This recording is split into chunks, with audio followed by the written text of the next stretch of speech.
karong adlaw, Huwebes Santo, nagisgot kabahin sa katapusang panihapon ug ang paghugas ni Jesus sa tiil sa iyang mga apostoles. For your information, diha sa Last Supper, gitukod ni Kristo ang santos nga misa ug ang pagkapari.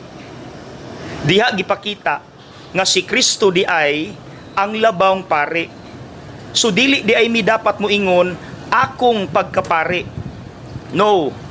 Ug imposible pud hunahunaon usa ka pari nga hambugiro, arugante ug hawod ngadto sa uban kay nanatsoy rami, miambit rami sa pagkapari ni Kristo. Bisan kamong mga ginikanan diha, kanang inyong pagkaginikanan, miambit ra pud mo sa pagkaginikanan ni Kristo.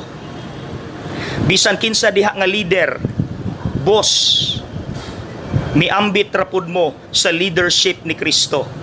Mao nang imposible kaayo nga kita dapat maghawod-hawod ngadto sa uban.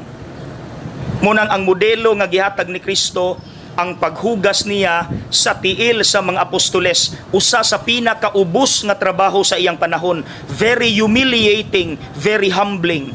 Diya gipakita maunay tinuod nga pagpangalagad, magpaubos, dili maghawod-hawod. Mga igsuon kung kaming mga pari na ay mga bikil ug inyo ming gisaway padayon, pero inyo pud unta ming iampo. Salamat kaayo sa pag-ampo.